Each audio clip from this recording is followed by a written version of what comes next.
আসসালামু আলাইকুম প্রিয় ফুটবল ফ্যান্স। কিলিয়ান এমবাপ্পের একটা বড় রকমের পরীক্ষার কথা বলছিলাম, আপনাদের নিশ্চয়ই মনে আছে। অনেকে অলরেডি সেই ভিডিওটার কমেন্টে আরও একবার কমেন্ট করছেন। ব্যাপারটা একেবারে সহজ, স্বাভাবিক। আপনাকে যদি চ্যাম্পিয়ন্স লিগের আইকনিক একজন প্লেয়ার হতে হয়, ওই যে বললাম মেসি রোনালদোর যোগ্য উত্তরসূরি হতে হয়, এমন টাইপের ম্যাচে আপনাকে পারফর্ম করতে হবে, আপনাকে একক নৈপুণ্য দেখাতে হবে। কিলিয়ান এমবাপ্পে সেই জিনিসটা দেখাতে পারেননি এবং একেবারে ক্লিয়ার কাট ভাবে এমবাপ্পে সেই জিনিসটা আসলে স্বীকার করে নিয়েছেন। যারা অলরেডি এই টাইপের মন্তব্য করতে উদগ্রীব যে এমবাপ্পে তার জায়গা থেকে চেষ্টা করেছেন, প্যারিস সেন্ট জার্মে একটা দল হিসেবে পারেনি, তাদের উদ্দেশ্যে বলতে চাই ম্যাচ পরবর্তী সময় এমবাপ্পে নিজে বলেছেন যে আমার উপর দলের অনেক নির্ভরতা থাকে, অনেক লাইমলাইট থাকে, আমি স্বীকার করে নিচ্ছি আমি পারিনি। অর্থাৎ এমবাপ্পে তার জায়গা থেকে যে এই ম্যাচে ছায়া হয়েছিলেন, বড় রকমের পার্থক্য তৈরি করতে পারেননি, সেটা তিনি স্পষ্টত বলে দিলেন। এবার আমরা লুইস এনরিকের কথায় আসি। খুবই ভালো মানের একজন কোচ, কোনো ডাউট নেই। তবে ম্যাচটা হারার পরে লুইস এনরিকে রীতিমতো ভাগ্যকেই দোষারোপ করলেন। বললেন যে তার কাছে বিশ্বাস হচ্ছে না যে দুই লেগ মিলিয়ে তার দল প্রায় 30-31টার মতো শট নিয়েছে। ফার্স্ট লেগে 2বার বল পোস্ট বা বারে লেগেছে, এবার তো 4বার লাগলো।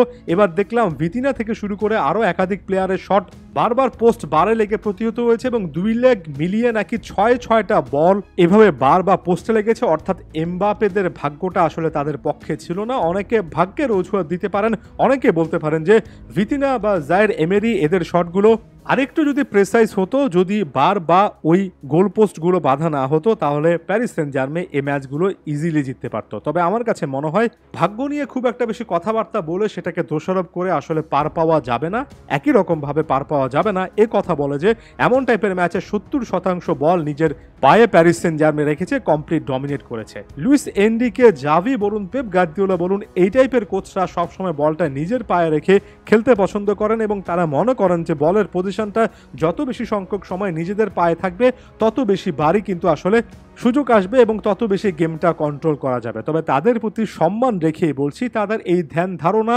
সাম্প্রতিক বছরগুলোতে এসে অনেকটুকুই কিন্তু আসলে পরিবর্তিত হচ্ছে। ফুটবল আর এখন একেবারে পজিশন গেম নয়। ফুটবলে যে বল নিজের পায়ে রাখলেই সবসময় সবকিছু করা যায়, সেই জিনিসটা দিনের পর দিন কিন্তু ভুল প্রমাণিত হচ্ছে। আমরা রিয়াল বনাম ম্যানচেস্টার সিটি ক্ল্যাশের ক্ষেত্রে দেখেছি, এবারও দেখলাম বল নিজের পায়ে রেখে ম্যান সিটি কত কিছুই না চেষ্টা করলো, বল নিজেদের পায়ে রেখে প্যারিস সেন্ট জার্মে কত কিছু চেষ্টা করলো। শেষ পর্যন্ত যারা একেবারে দাঁতে দাঁত চেপে ডিফেন্ড করে এবং যাদের ভাগ্য কিছুটা পক্ষে থাকে, তারাই শেষ হাসিটা হাসে।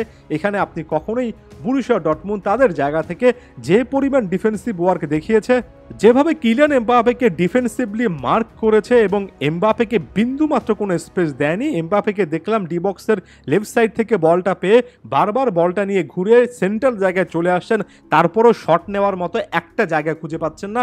এটাকে বলে ওয়ার্ল্ড ক্লাস ডিফেন্ডিং।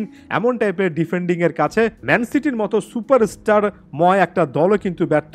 এমন টাইপের ডিফেন্ডিং করলে এমবাপ্পের মতো সময়ের অন্যতম সেরা প্লেয়ারেরও অনেক সময় কোনো কিছু করার থাকে না। এর পাশাপাশি আপনি যখন কাউন্টার অ্যাটাকে উঠে Julian brand, fuel crook, Sancho এদেরকে কাজে লাগিয়ে সেখান থেকে গোল আদায় করতে পারবেন, তখন প্রতি লেগে একটা গোলই শেষ পর্যন্ত ম্যাটারটা নিজের পক্ষে নিয়ে আসে। বরুসিয়া ডর্টমুন্ড আন্ডারডগ হিসেবে সেই জিনিসটা প্রমাণ করেছে।